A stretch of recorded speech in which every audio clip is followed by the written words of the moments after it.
সম্মানিত হাজিরিন, আমরা তাফসীর শুনবো আজকে ইনশাআল্লাহ সূরা আল ফাজর থেকে। কোরআনে পাকের 89 নম্বর সূরা আল ফাজর। এখানে রয়েছে 30টি আয়াত, ছোট ছোট। আমরা 2 দিনে এই তাফসীর শেষ করতে পারবো আশা করছি। আজকে অর্ধেক এবং আগামী সপ্তাহে বাকি অর্ধেক ইনশাআল্লাহ তাআলা। এই সূরাটাও মাক্কি সূরা।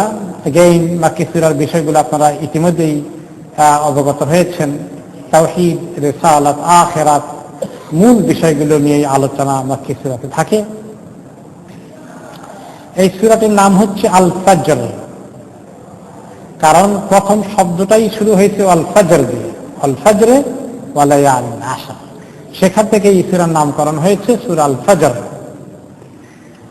আল ফাজর, তার আগে ওয়াও মানে কসম, যেমন বাই আল্লাহ, ওয়াল্লাহি আরবিতে। তো ওয়া মানে কসম করে বলছে, এখানে আল্লাহ তাআলা কসম করছেন, ওয়াল ফাজর, ফজরের কসম করেছেন। ফজর তো আমরা চিনি সকালবেলা, ডন। আল মুরাদ বিহি ফজরা ইয়াউমান নাহরি খাসাতান। এটা কি প্রত্যেক ফজর, প্রত্যেক সকালই, নাকি কোন খাস দিনের সকাল? কোন কোন তাফসীরে এসেছে এটা হচ্ছে একটি বিশেষ দিনের ফজর। সেটা হচ্ছে 10 তারিখের মুহররম, জিলহজ মাসের 10 তারিখ। ওই দিনকার ফজরটা, যেদিন ঈদের দিন, ওই ফজরটা খুব গুরুত্বপূর্ণ। আর পরের আয়াতটাই সেটাই প্রমাণ করে, ওয়ালায়ালিন আশর, আরো 10টি রাত, সেগুলোরও আল্লাহ তাআলা কসম করে বলছেন। ফজরের কসম করেছেন আর 10টি রাতের কসম করলেন। ওয়াশফা'i ওয়াল ওয়াতর, বেজোড় এবং জোড় উভয়ের কসম করে বলছেন। ওয়াল লাইলি ইযা ইয়াসর, রাত যখন আসে অথবা চলে যায়, রাতের কসম করলেন। এই কয়েকটি জিনিসের কসম করে আল্লাহ তাআলা বলছেন। ফজর তো আমরা বুঝলাম সকালবেলা, দিনের আলো যখন শুরু হয়। আর 10 দিনটা কোনটা? সেটা হলো মুহররম মাসের, জিলহজ মাসের প্রথম 10 দিন, অত্যন্ত মোবারক দিন। এই 10টি দিন কত মোবারক, এই হাদিস আপনারা শুনেছেন, আজকে আবার রিমাইন্ডার হয়ে যাক। মা মিন আইয়ামিন আল আমালুস সালিহু আহাব্বু ইলাল্লাহ ফীহিন্না মিন হাযিহিল আইয়াম। এই জিলহজ মাসের 10 দিন আসা উপলক্ষে রাসূলুল্লাহ সাল্লাল্লাহু আলাইহি ওয়াসাল্লাম একটি গুরুত্বপূর্ণ হাদিসে বললেন, এই যে 10টি দিন তোমাদের সামনে আসছে, এই দিনগুলোর মধ্যে বেশি বেশি নেক আমল আল্লাহ তাআলার কাছে অত্যন্ত বেশি প্রিয়। কোন সময়ের 10 দিনের আমল আল্লাহ তাআলার কাছে এত প্রিয় না। এই 10 দিনের আমল সবচেয়ে বেশি প্রিয়। আর এত প্রিয় আমল যে ওই সময়ের আমলগুলোর কাছে কোনো আমল আর এত মর্যাদা সম্পন্ন হয় না। ক্বালু ওয়ালাল জিহাদ ফি সাবিলিল্লাহ, সাহাবা کرام বললেন যে অন্য সময় যদি আল্লাহর রাস্তায় জিহাদ করা হয়, সেটা তো একটা গুরুত্বপূর্ণ আমল, অনেক বেশি সওয়াব যদি কেউ আল্লাহর রাস্তায় জিহাদ করে। অন্য সময় আল্লাহর রাস্তায় জিহাদ করলেও কি এই 10 দিনের নেক আমলের কাছাকাছি পরিমাণ মতো হবে না, সমান হবে না? তিনি বললেন ওয়ালাল জিহাদু ফি সাবিলিল্লাহ, অন্য সময় 10 দিন এই আল্লাহর রাস্তায় জিহাদ করাটাও এই 10 দিনের সমকক্ষ হবে না। এটা এত গুরুত্বপূর্ণ। ইল্লা রাজুলান খারাজা বিনাফসিহি ওয়া মালিহি সুম্মা লাম ইয়ারজা মিন যালিকা বিশাই, তবে এমন লোক যদি হয় যে এমন জিহাদে গিয়েছে, জান এবং মাল নিয়ে দুইটাই আল্লাহর রাস্তায় কোরবান হয়ে গেছে, ফেরত আসে নাই, তার মানে তিনি শাহাদাত অর্জন করেছেন, এমন নেক আমল হলে অবশ্য সেটা সবচেয়ে উপরে, এই 10 দিনের আমলের চেয়ে উপরে যাবে। কিন্তু ওই আমল ছাড়া আর যত জিহাদি করুক, এই 10 দিনের নেক আমলের পরিমাণ মতো হবে না। আমরা কি এরকম গুরুত্ব দিয়ে জিলহজ মাসে 10 দিনের আমল করি? তেমন না। কিছু গুরুত্ব আমাদের কাছে রমাদান মাসের আছে, 1 মাস হিসাবে অবশ্য রমাদান সবচেয়ে ঊর্ধ্বে, কিন্তু 10 দিনের স্লট জিলহজ মাসটা শুধু। তবে আমরা রমজানকে জিলহজ মাসের সঙ্গে তুলনা করব না, কারণ হচ্ছে রমাদান তো পুরো 1 মাস, সেটার আলাদা হিসাব। সেখানে লাইলাতুল কদর আছে, সেটা এক রাত, সেটার আলাদা হিসাব। কিন্তু 10 দিনের একটা স্লট সারা বছরে আর কোথায় আছে? জিলহজ মাসে আছে। আসলে আমরা যদি ঠিক মতো বুঝতাম গুরুত্ব, তাহলে রমাদানের গুরুত্ব যেভাবে বুঝেছি, এই জিলহজ মাসের 10 দিনের গুরুত্ব কিন্তু ওইরকমই কিছু কিছু দেওয়ার কথা ছিল। আমাদের সেই গুরুত্বটা আসে নাই অনেকে। কেউ কেউ আমাদের মধ্যে রোজাটা রাখেন মাশাআল্লাহ, মোটামুটি। অনেকেই তো রোজারও আর খবর নাই, শুধু রমাদানেই রোজা রাখে। অবশ্য রমাদানের রোজা ফরজ, এই সময়টা স্টিল সুন্নাত এবং নফলি থাকবে। তাহলে এই 10টি দিনের আল্লাহ তাআলা কসম করলেন। ওয়াল্লাইলি ইযা ইয়াসর, তারপরে কসম হচ্ছে রাত যখন আসে অথবা রাত যখন চলে যায়। এটা কোন রাত? কেউ কেউ বলেছেন এটা হচ্ছে ওই রাত, সেটা হচ্ছে আসল আউয়াল, আপনার প্রথম যে 10 দিনের রাত শেষ হয়ে যায় সেই রাত, অর্থাৎ 10 দিনের ফজিলতটা শেষ হয়ে যায়, রাতে শেষ হয়ে যায় যখন ফজরের আখ্যান দিয়ে রাতটা আসে, শেষ রাত 10 দিনের। দিন তো পরে, রাত হলো আগে। ঈদের দিনের রাতটা শেষ হয়ে যায় হয়তো 10 দিনের দিনের শুরুর আগেই, রাত হলে শেষ হয়ে যায়। ওই রাতকে ইঙ্গিত করা হয়েছে, কারণ ওই রাতে আপনার আরাফা থেকে হাজিরা মুজদালিফা এসেছেন, মুজদালিফায় সারা রাত থেকেছেন, তারপরের দিন সকালে মিনাতে যাবেন। ওই রাতটা 10 তারিখের রাত, যেটা 9 তারিখের শেষে আসে, ওই রাতের কথাই বোঝানো হয়েছে। তো রাত শেষ হয়ে গেলে ফজর আসে, মিলটা এভাবেই হবে। তো সোজা কথা হলো 10 দিনকে সামনে রেখে, আর 10 দিনের মধ্যে আরাফাতের দিন তো অন্যতম শ্রেষ্ঠ। আবার 10 তারিখের দিনটা বিভিন্ন কারণে শ্রেষ্ঠ। হজের মধ্যে 2টা দিন আছে খুবই গুরুত্বপূর্ণ, একটা হলো 9 তারিখের দিন, আর একটা হলো 10 তারিখের দিন হজের মধ্যে। এর আগে আমরা উমরা করি, 7 তারিখে মিনায় যায়, বা কেউ 8 তারিখে যায়, 9 তারিখে আরাফায় যায়, আবার 9 তারিখে রাত্রে মুজদালিফায় আসি, 10 তারিখে রাত্রে মিনায় যাই, পাথর মারি, কাবা শরীফের জিয়ারত করি, 11 তারিখ থাকি, 12 তারিখ থাকি, কেউ কেউ 13 তারিখ থাকেন। এই কয়েকগুলো হজের কাজ, তার আগে উমরা করেছেন, অনেক আগে গিয়েছেন, ওখানে অপেক্ষা করছেন। সবচেয়ে গুরুত্বপূর্ণ দিন হলো কোনটা, 9 তারিখ না 10 তারিখ? 2টারই আলাদা আলাদা গুরুত্ব আছে। 9 এবং 10 এই দুইটার মধ্যে সবচেয়ে গুরুত্বপূর্ণ। 9 তারিখের বিশেষ গুরুত্ব হলো ইয়াউমু আরাফা, আল হাজ্জু আরাফা, হাদিসে এসেছে, হজ হচ্ছে আরাফা। সেটার দিনের গুরুত্ব অনেক বেশি। ওই দিনে আল্লাহর রহমত কি পরিমাণ নাজিল হয়ে যায়। ওই দিনে আল্লাহ তাআলাকে এত লোককে মাফ করে দেন, পৃথিবীতে আর কোন সময় এত লোককে একসঙ্গে আল্লাহ তাআলা মাফ করেন না এক জায়গায়। এই কারণে 9 তারিখ অতি গুরুত্বপূর্ণ। আবার 10 তারিখ বিভিন্ন কারণে গুরুত্বপূর্ণ আছে, কারণ 10 তারিখে হজের কাজ বেশি। 9 তারিখে যদি বড় কাজটা আছে আরাফার দিনে থাকা হাজিদের জন্য, এটা হজের একটা ফরজ কাজ, কিন্তু 10 তারিখে কাজের পরিমাণ আবার বেশি। কারণ হচ্ছে 10 তারিখে মুজদালিফা থেকে মিনা যেতে হয়, মিনায় পাথর বাড়তে হয়, কোরবানি করতে হয়, চুল কাটতে হয়, এরপরে সুযোগ হলে তাওয়াফ এবং সাই, তাওয়াফে জিয়ারত করে ফেলতে হয়, অনেকগুলো কাজ না। এই জন্য কোরআন শরীফে এসেছে এক জায়গায় ইয়াউমুল হাজ্জিল আকবার, হজের বড় দিন। এখন হজের বড় দিন কোনটা? অধিকাংশ মুফাসসির বলেছেন 10 তারিখেরটা, কারণ হজের কাজ এই দিন সবচেয়ে বেশি করা লাগে। কেউ কেউ অবশ্য ফজিলত দেখে আরাফাতের দিনকে উল্লেখ করেছেন। এটা হলো ইয়াউমুল হাজ্জিল আকবার, কোরআন শরীফে আছে। এখান থেকে আবার আমাদের লোকেরা হজ্জে আকবরই মুখস্থ করেছে। আর হজ্জে আকবরের ব্যাখ্যা আমাদের লোকের মাইন্ডে আছে, সেটা হলো যদি শুক্রবারে হজ হয় তাহলে হজ্জে আকবরই হয়ে যায়। এটা কিন্তু কোরআন শরীফের তাফসীরের মধ্যে নাই, এটা মানুষের তাফসীরে আছে। কোরআন শরীফের তাফসীর হলো ইয়াউমুল হাজ্জিল আকবর, এটা হলো যে আল ইয়াউমুল আশারা, 10 তারিখের দিন।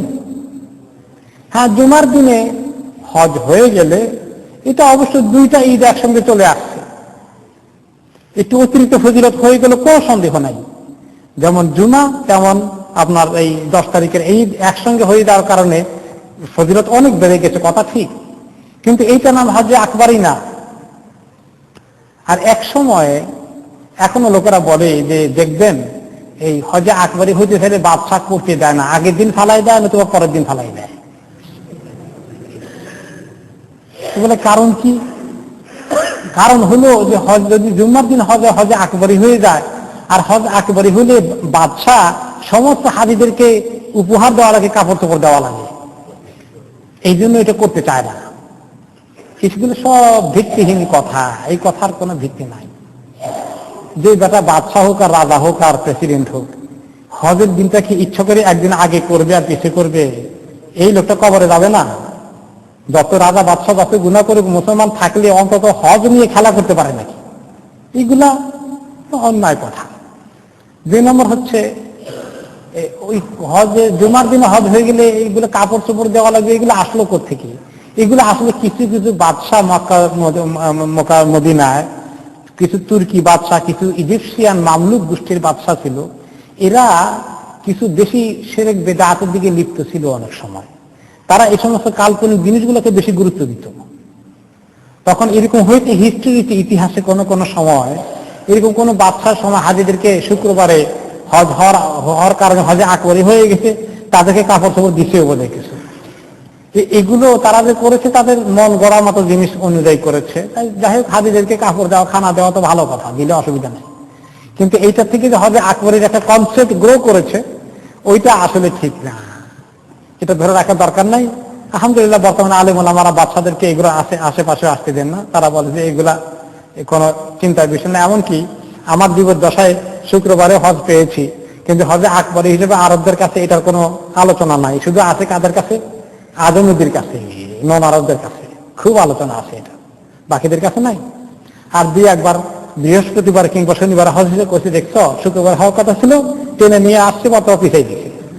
এই আলোচনা সমালোচনা শুনছি। কাজে এগুলো কিছুই না, বরঞ্চ কোরআনে তাফসীরে হজে আকবরী বলতে অধিকাংশ মুফাসসির বলেছেন কোনটা? 10 তারিখ। বাস, এই হলো লায়ালিন আশরের তাফসীর গেল। এবার আসি পরের তাফসীর, পরের আয়াতে, ওয়াশ-শাফঈ ওয়াল ওয়াতর, বেজোড় এবং জোড় বা জোড় এবং বেজোড়। ওয়াতর হলো যেটা আমরা বলি উইতর, সালাতুল উইতর। উইতরটা হলো কি? উইতর এবং ওয়াতর একই জিনিস। কোরআন শরীফে ওয়াতর এসেছে, আরবিতে উইতর। এর মধ্যে ফাতহা এবং কাসরা, জবর এবং জের দুইটাই অ্যালাউড আছে। তো কোরআন শরীফের শব্দ হলো ওয়াতর, আসলে মূল জিনিস একই, উইতর, বেজোড়। বেজোড় সংখ্যাটা কত হয় বলেন দেখি? বেজোড় সংখ্যা কি একটা না অনেকগুলা? অনেকগুলা। কোনটা থেকে শুরু হয় বেজোড়? 1 থেকে 1, 3, 5, 7 এইভাবে। এটা না হলো ওয়াতর। আর যেটা জোড়া হয় সেটা নাম হলো সাফা। ইংলিশে বলে অড অ্যান্ড ইভ, কি বলে? ইভ না, অড অ্যান্ড ইভেন। এইটা আছে আর সাফা ওয়াল ওয়াতর। এখন এটা যে জোড় আর বেজোড়, কোন জোড় আর বেজোড় বুঝিয়েছে? এই তাফসীরে এসেছে যে আল ওয়াতরু ইয়াউমু আরাফা ওয়াশ শাফউ ইয়াউমুন নাহর লিকাউনিহিল আশির। এই দুইটা ইম্পর্টেন্ট দিনের কথা আমরা শুনলাম জিলহজ মাসের। কোন কোন তারিখ সেটা? 9 এবং 10। এর মধ্যে ওয়াতর কোনটা আর শাফা কোনটা? জোড় কোনটা আর বেজোড় কোনটা?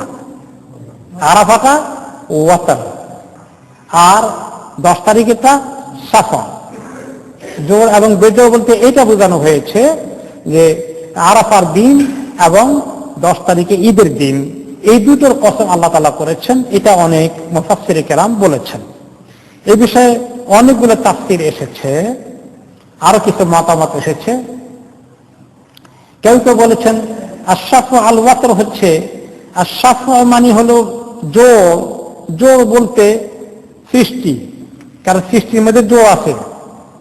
যাওজাইন, আল্লাহ তাআলা বলেছেন আমি তোমাদেরকে সৃষ্টি করেছি জোড়ায় জোড়ায়, শুধু মানুষ না, পশু পাখি সমস্ত মাখলুক জোড়ায় জোড়ায়। এমনকি গাছপালাও জোড়া আছে, নর মাদা, এটা আছে। কিন্তু যার জোড়া নেই তিনি কে? আল্লাহ তাআলা। তো আশ-শাফা বলতে সৃষ্টি মাখলুক, আর ওয়াতর বলতে খালিক আল্লাহ, সৃষ্টিকর্তাকে বোঝানো হয়েছে। এটা একটা তাফসীর এসেছে। এরপরে আরো তাফসীর এসেছে যে এখন এই যে জোরের মধ্যে অনেক কিছু আছে। আল্লাহ তাআলা অনেক কিছুকে, যেমন মানুষের এক্সাম্পল দিলাম, তারপরে প্রাণীর এক্সাম্পল দিলাম, গাছপালার এক্সাম্পল দিলাম, এছাড়াও দুনিয়াতে প্রায় জিনিসই জোড়ায় জোড়ায় এসেছে। যেমন ইমাম আল কুরতুবী রহমতুল্লাহ আলাইহি বলেছেন, আবু বকর আল ওয়াররাক রহমতুল্লাহ আলাইহিকে রেফার করে, যে তাদাদু আওসাফুল মাখলুকিন, মাখলুকদের অনেকগুলো খাসলত, আখলাক, অভ্যাস, চারিত্রিক দিক, এগুলো খালি জোড়ায় জোড়ায় আছে। জোড়ার একটা ভালো একটা খারাপ। যেমন আল ইজ্জু ওয়াল যুল, ইজ্জত আর বেইজ্জত, আল কুদরাত ওয়াল আজজ, সক্ষমতা অক্ষমতা, আল কুওয়াত ওয়াদ দাফ, শক্তি দুর্বলতা, আল ইলম ওয়াল জাহাল, জ্ঞান আর তার মোকাবিলায় মূর্খতা, আল হায়াত ওয়াল মাউত, জীবনের মোকাবিলায় মৃত্যু, আল বাসার ওয়াল আমা, দৃষ্টির মোকাবিলায় অন্ধত্ব, ওয়াস সামউ ওয়াস সামাম, কানে শোনা বধির হওয়া, ওয়াল কালাম ওয়াল খারাস, কথা বলতে পারা আর না বলতে পারা, ডেফ হয়ে যাওয়া। এভাবে করে আল্লাহ তাআলা এই সৃষ্টির বিভিন্ন রকমের এক সৃষ্টির এরকম তার উল্টা হলে কিরকম হয়, এগুলোকে সবগুলোকে আল্লাহ তাআলা কম্পেয়ার করার জন্য, যে তোমাদের সৃষ্টির দিকে তাকাও, তোমাকে যে ভালো জিনিসগুলো দিয়েছি, তুমি যেটা মিস করছো সেটা দিলে কেমন হতো। তোমার চোখ আছে, তুমি যদি অন্ধ হতে, তোমার জ্ঞান আছে, তুমি যদি মূর্খ হতে, তোমার সেন্স আছে, তুমি যদি মেন্টালি হ্যান্ডিক্যাপ্ট হতে। এভাবে করে দেখো যে তুমি জোড়া মিলাও, তোমাকে আল্লাহ কি কি নিয়ামত দিয়েছেন, আর কোন কোন কষ্ট থেকে আল্লাহ তাআলা তোমাকে উদ্ধার করেছেন, নাজাত দিয়েছেন, নিরাপত্তা দিয়েছেন। এগুলো সবগুলো দিকে আল্লাহ তাআলা দেখতে বলেছেন। আর এই জোড়াগুলো সৃষ্টিকারী তিনি হচ্ছেন আল্লাহ রাব্বুল আলামিন। কাজেই সাফা এবং ওয়াতর এই পরিচয় আমরা পেলাম। কোন কোন রিওয়ায়াতে এসেছে সাফা এবং আল ওয়াতর বলতে নামাজকে বোঝানো হয়েছে। যেমন আমাদের দুই রকম নামাজ আল্লাহ তাআলা দিয়েছেন। এক নামাজ হচ্ছে সাফা, আর এক নামাজ হচ্ছে ওয়াতর। ফজর কি সাফা না ওয়াতর? সাফা। যোহর সাফা 4 রাকাত, এটাও জো। আসর সাফা, মাগরিব ওয়াতর, এশা সাফা, আবার এশার মধ্যে একটা আছে ওয়াতর। তো এরকম নামাজকে আল্লাহ তাআলা দিয়েছে যে সাফা ওয়াতর, এই নামাজ পড়ার জন্য তোমরা এগুলো পড়ো, এগুলো পড়তে থাকো, সাফাও পড়ো ওয়াতরও পড়ো, নামাজকে মিস করো না। এখানে নামাজের গুরুত্ব দিয়ে নামাজের কসম করা হয়েছে, এটাও কোনো কোনো তাফসীরে এসেছে। ওয়াল্লাইলি ইযা ইয়াসর, রাত যখন আসে চলে যায়, এসে চলে যায়, রাতটা থাকে না দীর্ঘ সময়, দিনও থাকে না, আবার রাত আসে। রাত চলে গেলেই ওই অল ফজর যেটা শুরু হয়েছিল, ফজর আসে। এই যে আল্লাহ রাব্বুল আলামিন আমাদেরকে সৃষ্টির দিকে দৃষ্টি দিয়ে, এবং তিনি যে সৃষ্টিকর্তা, তিনি যে কত কিছু সৃষ্টি করলেন, এরপরে তিনি আমাদের জন্য মোবারক দিনগুলো সৃষ্টি করলেন, মোবারক সময় দিলেন ইবাদত করার জন্য। এরকম করে করে যারা ইবাদত করে কাজে লাগায় তাদেরকে তিনি গুরুত্ব দেওয়ার জন্য এই বিশেষ দিকগুলোর কসম করে আমাদেরকে এই সূরা শুরু করলেন। এরপরে কসম করে এখন কসমের গুরুত্ব দিয়ে আল্লাহ তাআলা আরেকটি বাক্য আনছেন, হাল ফি যালিকা কাসামুল লিযি হিজর। আচ্ছা, এই যে আমি কসম করলাম, যারা জ্ঞানী বিবেক সম্পন্ন, তাদের বিবেক রয়েছে, তাদের জন্য কি এখানে কসম আছে? তার মানে এত বড় বড় কসম করেছি, তোমরা কি কসমের গুরুত্বগুলো উপলব্ধি করেছ? আর সৃষ্টিগুলোর নাম নিয়েছে, এগুলো সম্পর্কে চিন্তা করেছ? আর আমার কথাগুলো গুরুত্ব দিয়ে শুনবে? আল্লাহ তাআলা আমাদের দৃষ্টি আকর্ষণ করছেন কসমের গুরুত্ব দিয়ে। তারপরে বলছেন, আলাম তারা কাইফা ফাআলা রাব্বুকা বিআদ। যারা আমার এই সৃষ্টিকে দেখলো না এবং সৃষ্টি অনুযায়ী নামাজ কালাম ইবাদত কিছুই করলো না, এবং যারা সীমা লঙ্ঘন করলো, তাদের কি কি তোমরা দেখেছ? ইমাম ইবনে কাসীর রাহমাতুল্লাহ আলাইহি বলেন, হাযাল কসমু হুয়া বিআওকাতিল ইবাদাহ। এখানে যে কসমের বিষয়গুলো মেইনলি আনা হয়েছে, সবগুলা ইবাদতের ওয়াক্ত উল্লেখ করে আল্লাহ তাআলা কসম করেছেন। ফজর একটা ইবাদতের ওয়াক্ত, তাই না? সালাতুল ফজর। এরপরে আপনার লায়ালিন আশর 10 দিনের ইবাদতের খবর আসলো হাদিসে। এরপরে সাফে ওয়াতর নামাজ যদি হয় তার ইবাদতের অর্থ আসলো। ওয়াল্লাইলি ইযা ইয়াসর, রাতের মধ্যেও আল্লাহ তাআলা একটা খাস ইবাদত রেখেছেন, সেটা কি? তাহাজ্জুদ। এই সবগুলো ইবাদতের ওয়াক্তের কসম করেছেন আল্লাহ তাআলা। ওয়া বিনাফসিল ইবাদা মান হাজ্জা মিন হাজ্জিন ওয়া সালাতিন ওয়া গায়রি যালিকা মিন আনওয়াইল কুরব। এবং এই সময়ের ভিতরে অনেকগুলো ইবাদত হয়। 1 নম্বরে সালাত, 2 নম্বরে এই 10 জিলহজের 10 দিনের মধ্যে কি আছে? হজ। তাহলে নামাজ এবং হজ দুইটা গুরুত্বপূর্ণ ইবাদত এর মধ্যে আসে। এইগুলো দিয়ে দিয়ে ইয়াতাকাররাবু ইলাইহি ইবাদাতুল মুত্তাকিন আল মুতিউনা লাহু। এই ইবাদতগুলো আঞ্জাম দিয়ে দিয়ে আল্লাহ তাআলা খাঁটি বান্দাগুলো আল্লাহর তাআলা অনেক কাছে চলে আসে। আল খাইফুনা মিনহু, আল্লাহর ভয় তাদের দিলে আসে। আল মুতাওয়াদিউনা লাদাইহি, আল্লাহ তাআলার কাছে তারা বিনয়ী হয়ে যায়। আল খাশিউনা লিওয়াজহিল কারীম, আল্লাহ তাআলার সামনে তারা নিজেদেরকে ছোট মনে করে ফেলে। যখন আল্লাহ তাআলা এরকম নেককার লোকদের কিছু কথা উল্লেখ করলেন, তাদের নামাজের ওয়াক্ত, তাদের আমলের সময়গুলো, তাদের আমলগুলো উল্লেখ করে, এখন আল্লাহ তাআলা বললেন যে এরকম কিছু লোক তো করে, কিন্তু কিছু লোক আছে বড় নাফরমান। তখন মক্কার জমিনে অনেক নাফরমান ছিল। কুরাইশদের ভিতরে কাফিরগুলো কোনো ইবাদত করতে রাজি হয়নি, আল্লাহ তাআলার সামনে মাথা নত করতে আসেনি। এবং অতীতেও বিভিন্ন যুগে বিভিন্ন জাতি এরকম সীমা লঙ্ঘন করেছে। অতীত জাতিগুলোর দিকে দৃষ্টি দেওয়ার জন্য আল্লাহ তাআলা বলেন, ইতিহাসের দিকে তাকাও। আলাম তারা কাইফা ফাআলা রাব্বুকা বিআদ। হে নবী, আপনি কি দেখেছেন, আপনি কি দেখেন যে আপনার রব আদ জাতির সঙ্গে কি রকম আচরণ করেছেন, তাদেরকে কিভাবে তিনি ডিল করেছেন, আপনি কি দেখেছেন? আদ জাতির ঘটনা বেশি দূর নয়। আদ, কওমে সামুদ, এরা এই মক্কার জমিন থেকে বেশি দূরে না, আরব দেশেই তাদের অবস্থান। আরবদের কাছে এগুলো খবর আছে। এই যে মক্কার কাফেররা এত বেয়াদবি করে, এত স্পর্ধা দেখায়, তারা কি ভয় করে না যে আগের আদ জাতিকে আল্লাহ তাআলা কিভাবে ধ্বংস করেছেন? তারা মক্কার কুরাইশদের থেকে আরো অনেক বেশি শক্তিশালী ছিল। তাদের শক্তির পরিচয় আল্লাহ তাআলা তুলে ধরছেন। ওয়াহাউলাই কানু মুতামাররিদিন ওয়াতাকান জাব্বারিন, এগুলো ছিল বড় সীমা লঙ্ঘনকারী আদ জাতির লোকেরা, অনেক বড় সীমা লঙ্ঘনকারী ছিল। খারিজিন আন তাআতিহি মুকাজ্জিবিন লিরুসুলি, আল্লাহর আনুগত্য করেনি, আল্লাহর নবীকে মানেনি। আল্লাহ তাআলা তাদেরকে কিভাবে তাদমীর করেছেন, ধ্বংস করেছেন। এই জাতি হচ্ছে আদানিল উলা, অন্য আয়াতে এসেছে।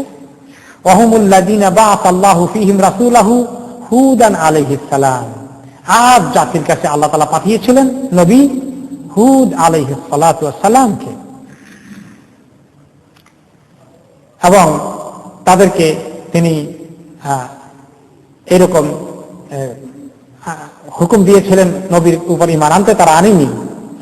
আলাম তারা কাইফা ফাআলা রাব্বুকা বিআদ ইরামা যাতিল ইমাদ, তারা ইরাম এলাকায় বসবাস করত।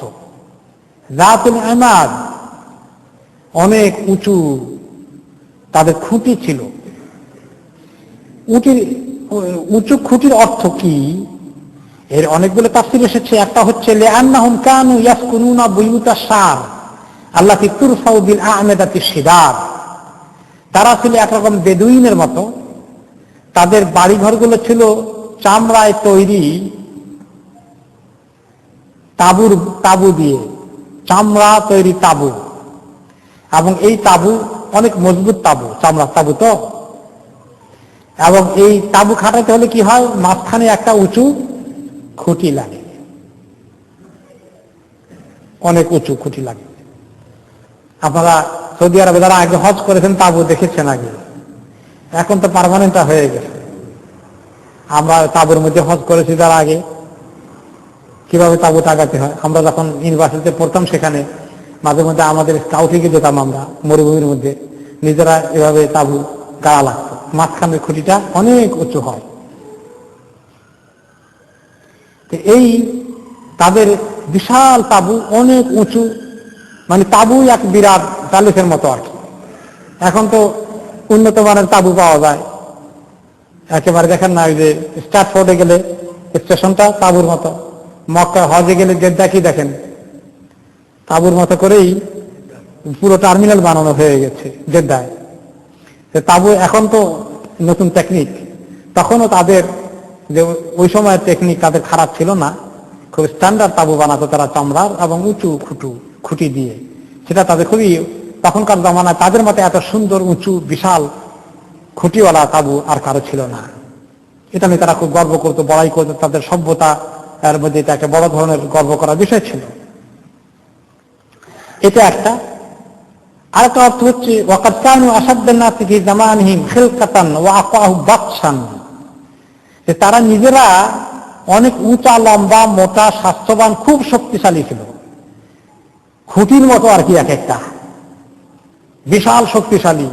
তো এরকম খুঁটি বলতে ওদের কি বোঝানো হয়েছে, খুব হেভি ছিল তারা, শরীরের স্ট্রাকচার, গঠন গড়ন অনেক শক্তিশালী তাদের ছিল। এইরকম শক্তিশালী জাতি ছিল। আর জাতি যেটা বর্তমানে মক্কা আলাদের, তাদের ওই সময়টা তারা এত শক্তিশালী ছিল না। আল্লাতী লাম ইউখলাক মিসলুহা ফিল বিলাদ, তাদের মতো করে এত সুন্দর তাঁবু আশেপাশে কেউ বানাতে পারতো না, এত সুন্দর খুঁটিওয়ালা তাঁবু। অথবা তাদের মতো করে স্ট্রাকচার গঠন দিয়ে শরীরের আশেপাশের অন্য কোনো জাতি ছিল না। তারা সাংঘাতিক ধরনের শক্তিশালী ছিল এবং এই শক্তির কারণে তারা খুব যোদ্ধা ছিল, এবং তারা আশেপাশের কবিরাগুলিতে হামলা করে তাদেরকে মেসাকার করে দিত শক্তির কারণে। মানুষের হাতে পাওয়ার আসলে চুপ করে বসে থাকতে মনে চায় না, খালি পাওয়ার খেলতে মনে চায়। পাওয়ার দিয়ে মানুষকে কষ্ট দিতে, জুলুম করতে খুব মনে চায়।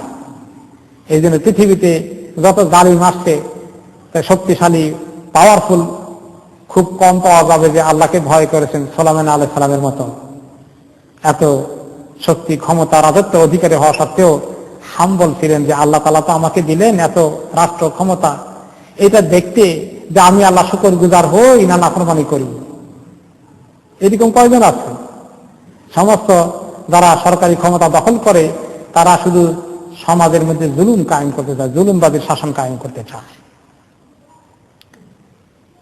তারা অনেক সীমা লঙ্ঘন করলো। সামুদাল্লাযীনা জাবুস সাখরা বিল ওয়াদ, আর তাদের পাশেই আরেকটি জাতি সামুদ জাতি, মাদাইন সালেহ, সৌদি আরবে বর্তমানে তাবুকের দিকে। এই জায়গার এই জাতির লোকেরাও, তারাও বিশাল বিশাল পাহাড় কেটে কেটে, পাথর কেটে কেটে তারা বাড়িঘর বানাতো। তাদেরকে আল্লাহ তাআলা কিভাবে ডিল করেছেন সীমা লঙ্ঘন করার কারণে, আপনার কাছে কি সেই খবর এসেছে?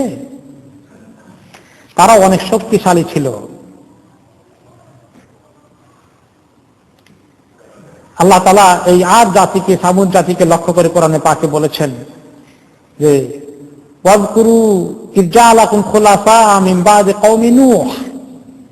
আল্লাহ তাআলা হুদ আলাইহিস সালামের ল্যাঙ্গুয়েজে, লেসানে, ওনার জবানে বলেছিলেন কওম হুদকে, যারা এরামা জাতুল ইমাদকে, যে আল্লাহ তাআলা তোমাদেরকে নূহ আলাইহিস সালামের পরে পৃথিবীতে রাজত্ব দিয়েছেন, ক্ষমতা দিয়েছেন, বসবাস করার জন্য সারা পৃথিবী উন্মুক্ত করে দিয়েছেন।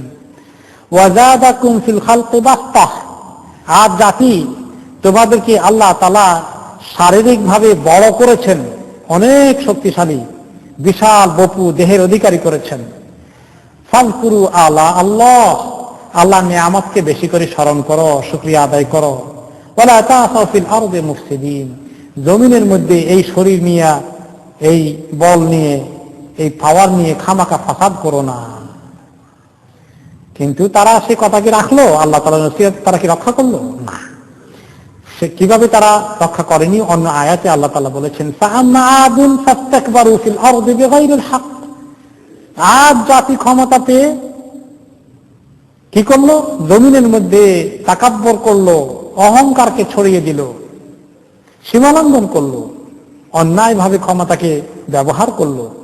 ওয়াকালু মান আশাদ্দু মিন্না কুওয়া, চ্যালেঞ্জ করে বসলো, চ্যালেঞ্জ করছে আমাদের সঙ্গে পারবে কে?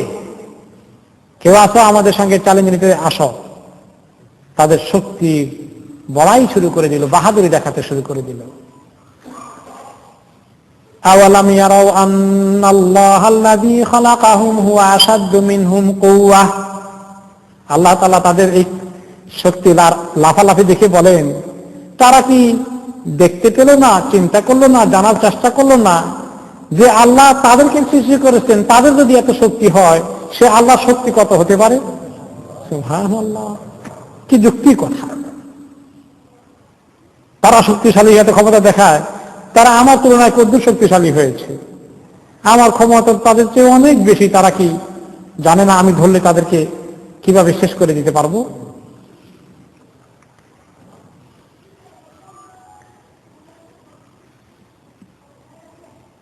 এরপরে আল্লাহ তাআলা বললেন সামুদ জাতির কথা। এই সামুদ জাতি তাদের পাথরকে নিয়ে তারা অনেক খেলা খেলেছে। কি করেছে? সামুদ আল্লাযিনা জাবুস সাখরা বিল ওয়াদ, তারা পাহাড়ের মধ্যে উপত্যকা বিশাল চাটান ওলা পাথরকে কেটে কেটে সুন্দর সুন্দর ঘর বাড়ি তৈরি করতে পারত। এই পাথর কাটার মতো যন্ত্র কেটে কেটে খোদাই করে করে সুন্দর বাড়িঘর তৈরি করে ফেলা, এটা কি সহজ টেকনিক মনে করেছেন? আধুনিক জমানায় তো পারা যায় না, তারা এটা পেরেছে।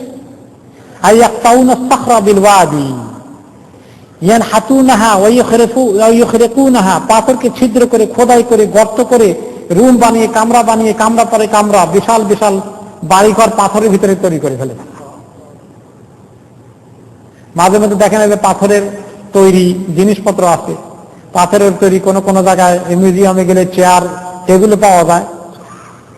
এখন পাথরের তৈরি, পাথর খুদে পাথরকে কেটে কেটে বাড়িঘর তৈরি করা, আরে বাবারে, এটা তো বর্তমান জামানা মানুষও ফেল করে ফেলছে, তারা তো করে ফেলছে। অন্য আয়াতে আল্লাহ তাআলা বলেছেন তাদেরকে লক্ষ্য করে, ওয়াতানহিতুনা মিনাল জিবালি বুয়ুতান ফারিহিন, তোমরা সুন্দর সুন্দর ঘর বাড়ি বানাও পাথর কেটে কেটে। এই টেকনিক তোমাদেরকে দিয়েছি, পাথর কাটার বুদ্ধি মাথায় ঢুকিয়ে দিয়েছি, সেখানে তোমরা বসবাস করো, তারপরে তোমরা আল্লাহকে স্বীকার করো না।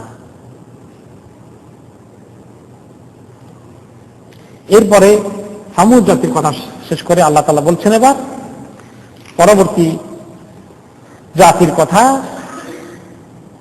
ওয়া ফিরআউনা যিল আওতাদ, ফিরআউন যে যার অনেকগুলো আওতাদ ছিল।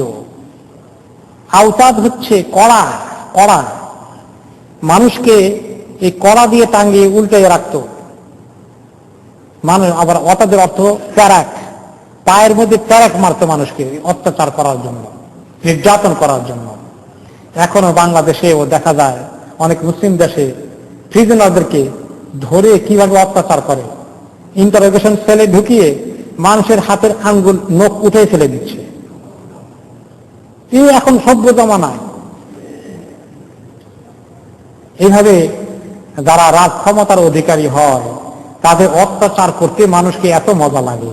হায় হায় হায়, নির্যাতন করে মানুষ আনন্দ ভোগ করে,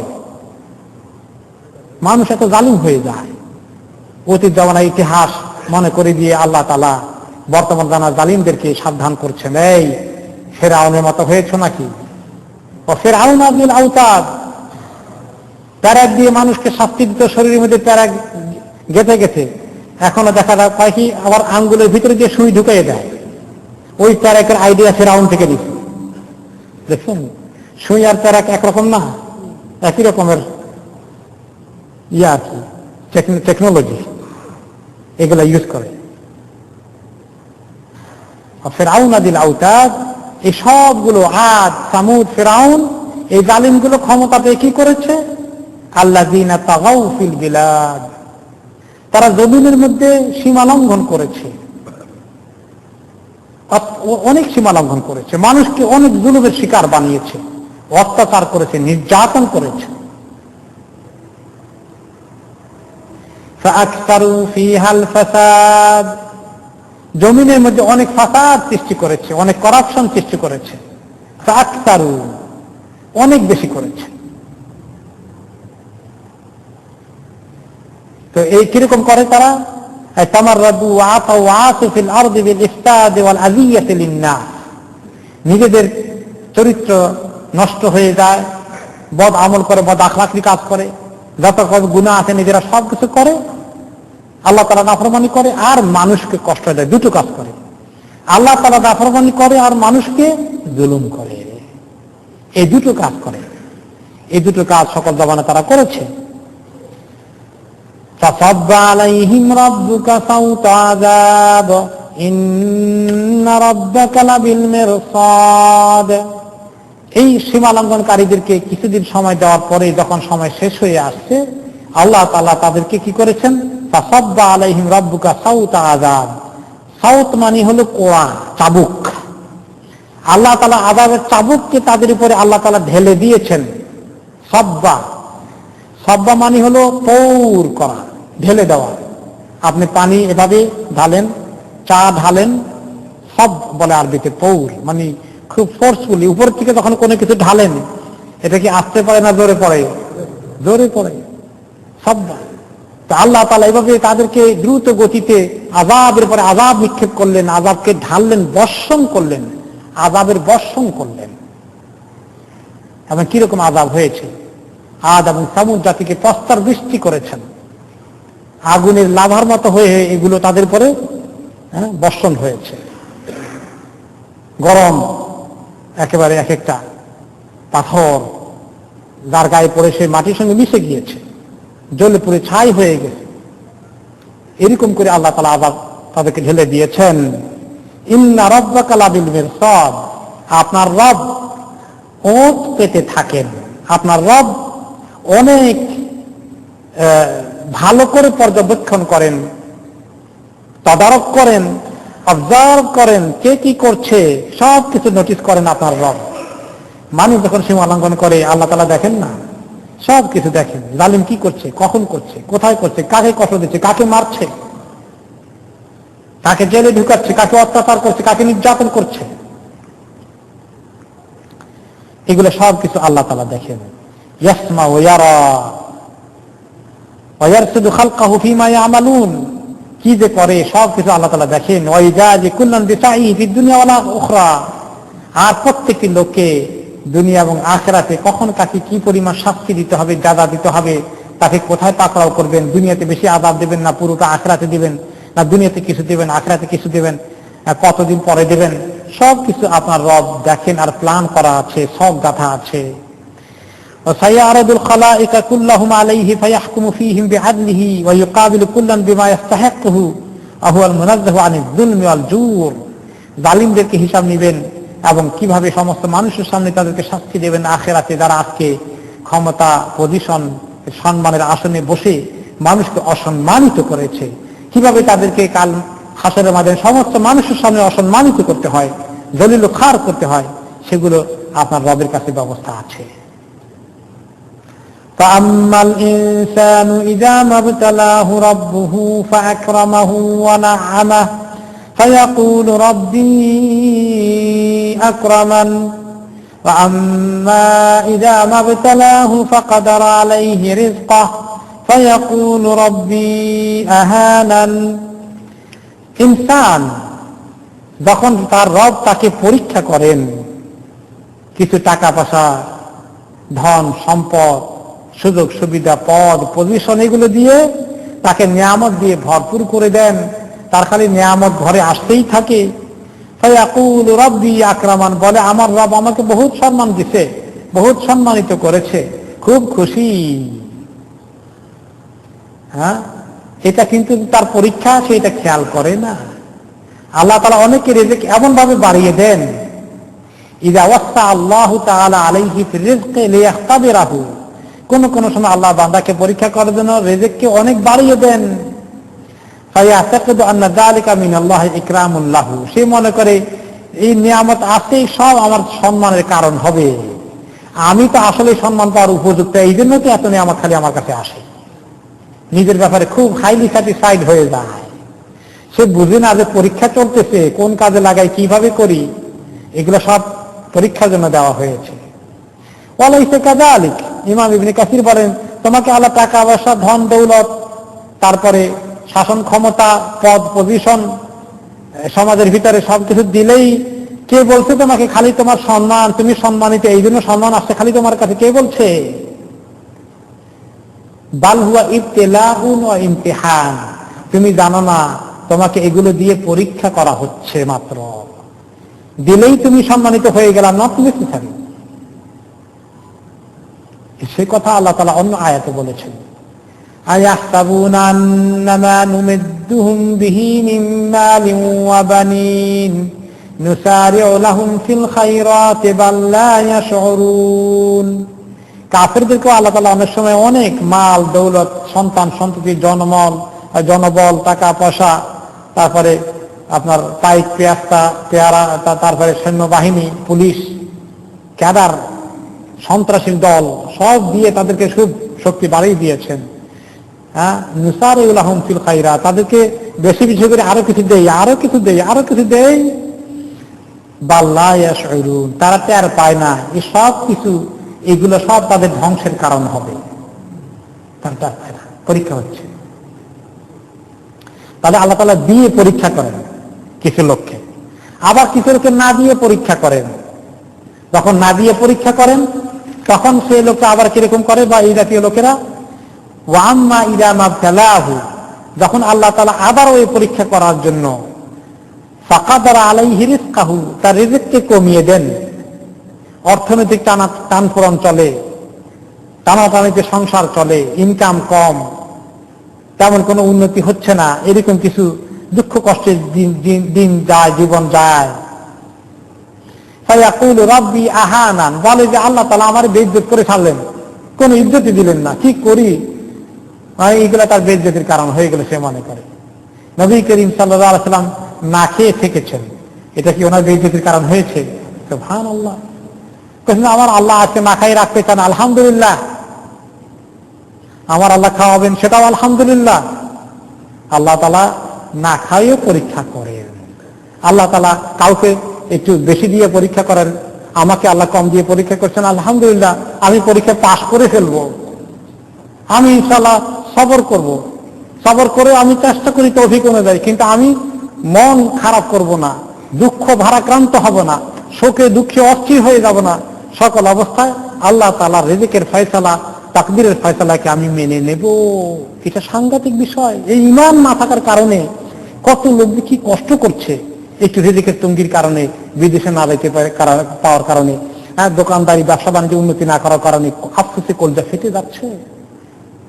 মানুষের ঈমান যদি মজবুত থাকে তাহলে যত বড় দুঃখ আসুক, আল্লাহ তাআলার সঙ্গে মিলালে, রিজিকের ফয়সালার দিকে চলে গেলে অনেক বড় দুঃখ হালকা হয়ে যায়।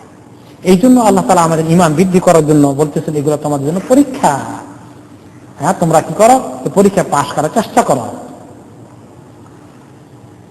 এবং এই পরীক্ষাটা পাশ করতেই হবে আমাদেরকে।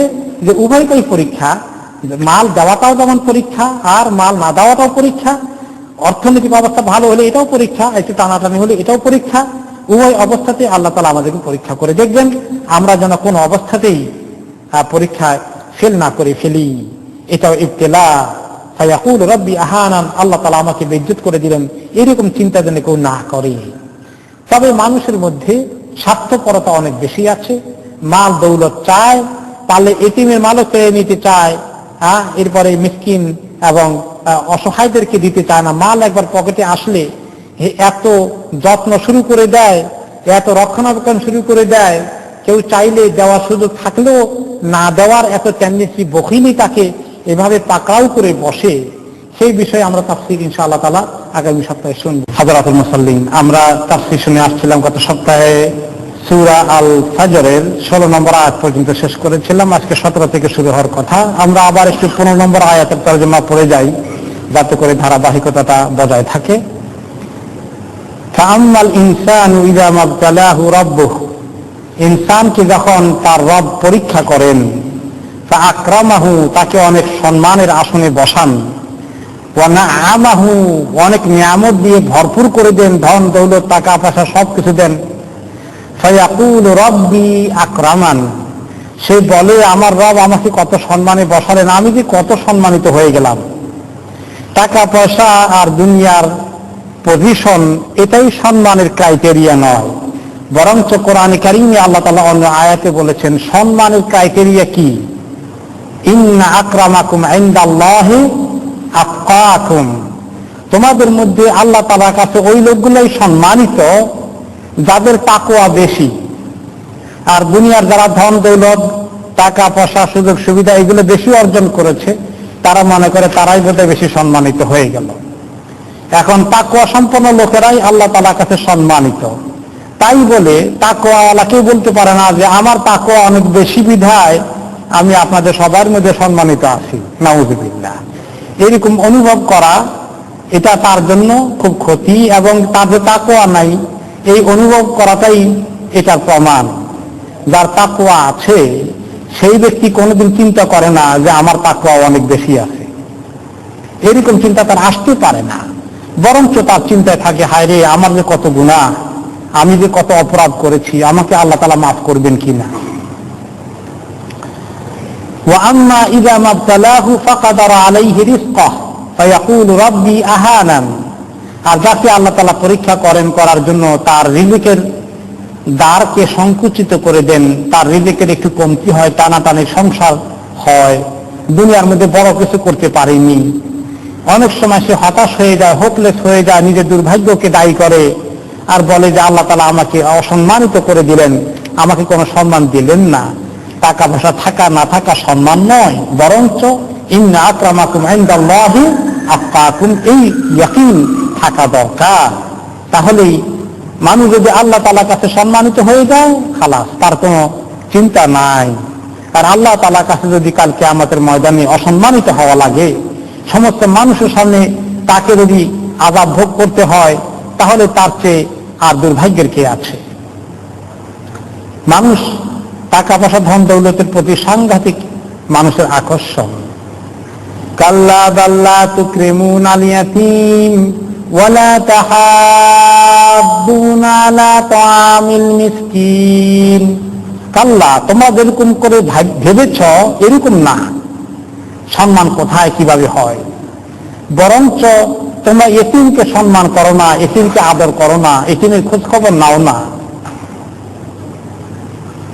এবং ওয়ালা তাহাদ্দুনা আলা তাআমিল মিসকিন, এইভাবে মিসকিন, অসহায়, অভুক্ত, গরিব, দুঃখী তাদেরকে তোমরা খাবার দাবার করার ব্যাপারে একে অপরকে উৎসাহিত করো না। এইটাই হওয়া উচিত সমাজের মধ্যে একটা ট্রেন্ড, যে আমাদের মধ্যে যারা অসহায় আছে আমরা তাদেরকে কিভাবে লুক আফটার করব, সাহায্য করব, একে অপরকে এই জিনিস শিখাই, এইটার দিকে মনোযোগ দেওয়া দরকার। এগুলো তোমাদের মধ্যে নাই, তোমরা খুব স্বার্থপর, নিজেদের টাকা কিভাবে জমবে সেইভাবে চিন্তা করো। ওয়াতাকুলুনা তুরাসা আকলাল লাম্মা, আর তোমরা ওয়ারিসের সম্পত্তি সুযোগ পেলে খুব বেশি করে খাও। আকলাল লাম্মা, লাম্মা অর্থ হল আল জাম, এই আকলান শাদীদান, খুব বেশি করে খাও। সুযোগ পাইলেই তোমরা আরেকজনের মিরাসের সম্পত্তিকেও কেড়ে নিয়ে খেয়ে ফেলাও। এখানে এতিমের কথা আলোচনা হয়েছে। ইয়াতিম যদি থাকে, কেউ বাবা মারা গেছে ছোটকালে, তাহলে এতিমের সম্পত্তি খাওয়ার মতো লোকের অভাব আছে নাকি আমাদের সমাজে? কিভাবে এতিমের সম্পত্তি কারাকারি করে অন্যরা খেয়ে ফেলে, এটা আপনারা অনেক আমাদের সমাজে এক্সাম্পল দেখেছেন। এছাড়া আরবদের সমাজে ইসলাম আসার আগে মহিলাদের সম্পত্তিতে কোনো মিরাস ছিল না। পিতা মাতার সম্পত্তিতে মহিলারা পাবে না, মেয়েরা পাবে না, ছেলেরা ভাগ করে নিয়ে যাবে। এইটা ছিল আরবের মধ্যে মহিলাদের মিরাসের দুরবস্থা।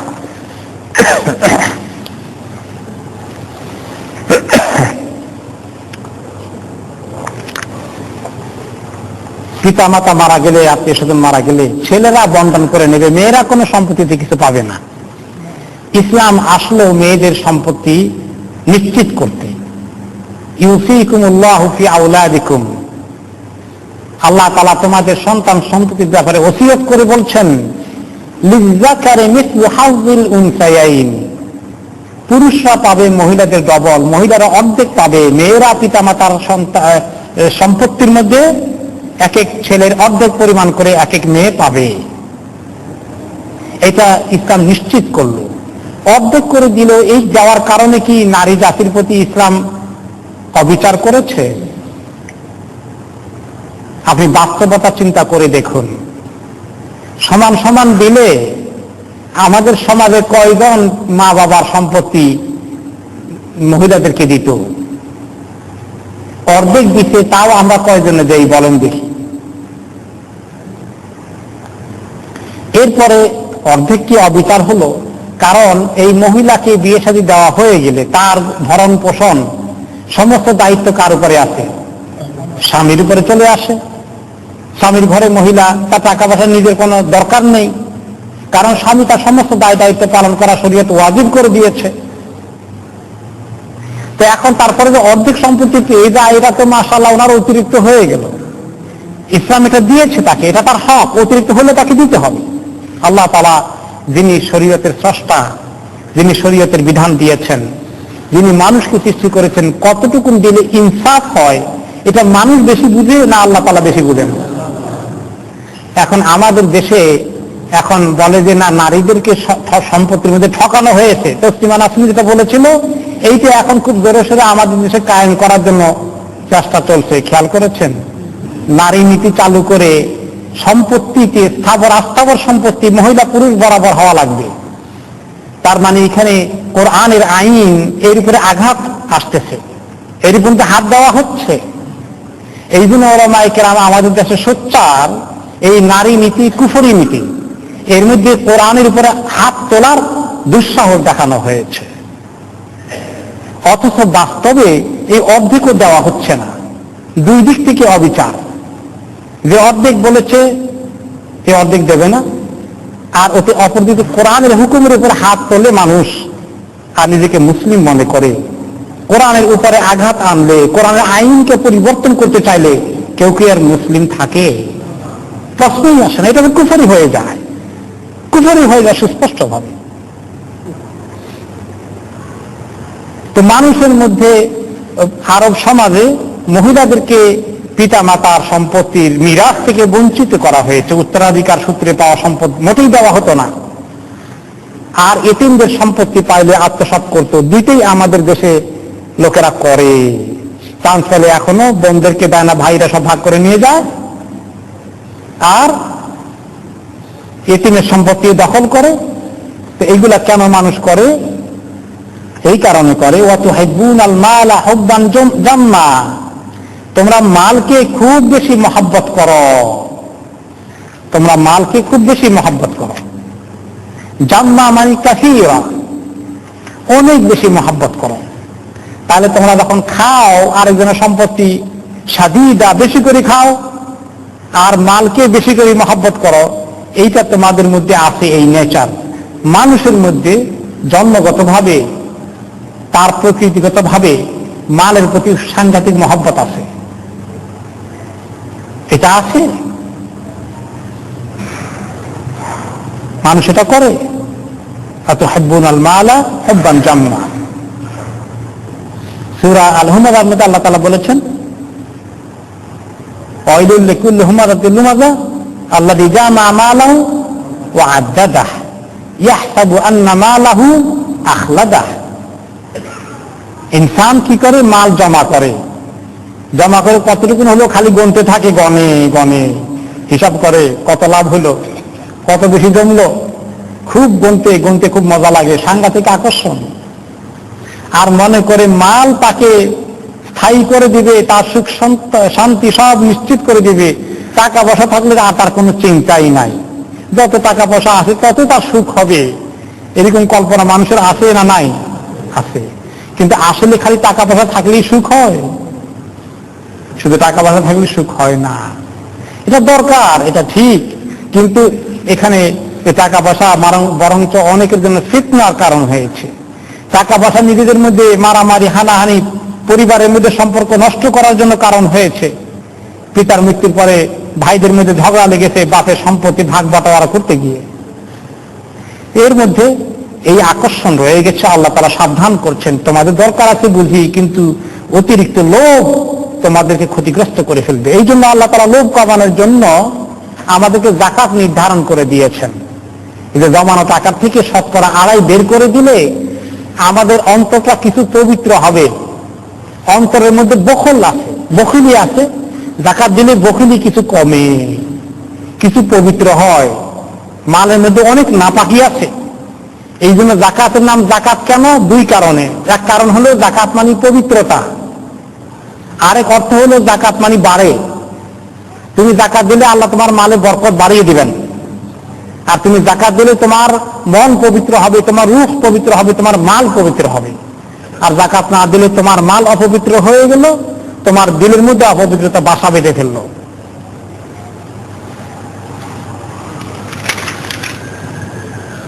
কাল্লা ইযা দুক্কাতিল আরদু দাক্কান দাক্কা, আল্লাহ তাআলা বলেন কখনো নয়, এই মাল দৌলত সব এখানে থেকে যাবে, তুমি আল্লাহর কাছে চলে যাবে, আর কিয়ামতের সময় ঘনিয়ে আসবে। আর কি হবে তখন? ইযা দুক্কাতিল আরদু দাক্কান দাক্কা, জমিনের মধ্যে ডাক শুরু হয়ে যাবে। ধাক্কা মানে বাংলায় ধাক্কা দেওয়া না, আবার ওটা মনে করেন না। আর দাক্কু আল কাসরু আর দাক্কু মানে ভেঙ্গে চুরমার হয়ে যাওয়া, জমিনের মধ্যে জেলজাল সৃষ্টি হয়ে যাওয়া, জমিনের মধ্যে ভূকম্পন সৃষ্টি হয়ে জমিন চুরমার হয়ে যাওয়া, তার অস্তিত্ব বিনাশ হয়ে যাওয়া। তার ব্যাখ্যা এসেছে অনেক আয়াতে। ইযা জুলজিলাতিল আরদু জিলজালাহা, কম্পন, ভূমিকম্পন শুরু হয়ে যাবে কিয়ামতের সময়। এই জমিন, এই মাল, এই টাকা পয়সা, বাড়ি ঘর, রাজপ্রাসাদ সব কিছু নিঃশেষ হয়ে যাবে একদিন। আর দাক্কান দাক্কা, দুইবার দাক্কা কেন বলা হয়েছে? বলে এই ভূকম্পনের পরে কম্পন, কম্পনের পরে বিস্ফোরণ, এগুলো হতে হতে এই জমির অস্তিত্বই শেষ হয়ে যাবে। এই হলো কিয়ামত। এই কিয়ামতের পরে আবারই কিছুদিন পরেই চলে আসবে হাসর। ওয়াজা রাব্বুকা ওয়াল মালাকু সাফফান সাফফা, হাসরের ময়দানে তুমি আবার চলে আসবে। ওয়াইদাল কুবুরু বু'সিরাত, সূরা জালজালে আছে, কবরগুলো মাটি ছিদ্র হয়ে, ফাঁক হয়ে, বিস্ফোরণ হয়ে মানুষ এমনি করে কবর থেকে উঠে যাবে লাফিয়ে। দ্বিতীয় সিংহা ফুঁক দেওয়ার সাথে সাথে এসে মানুষ ইয়া ওয়াইলাতানা, মানুষ কি হয়ে যাবে? ওয়াজা রাব্বুকা ওয়াল মালাকু সাফফান সাফফা, আর তোমার রব চলে আসবেন হাসরের ময়দানে তোমাদের হিসাব নিতে, তোমাদের বিচার করতে। আর ফেরেশতারাও চলে আসবেন সাফফান সাফফা, সাফ মানে সারিবদ্ধ ভাবে, লাইন বেঁধে। ফেরেশতারা সবসময় লাইন বেঁধে থাকেন, এলোমেলো চলেন না ফেরেশতারা। এই জন্য হাদিসে এসেছে তোমরা নামাজের সাফ এভাবে করো যেভাবে ফেরেশতারা সাফ করেন।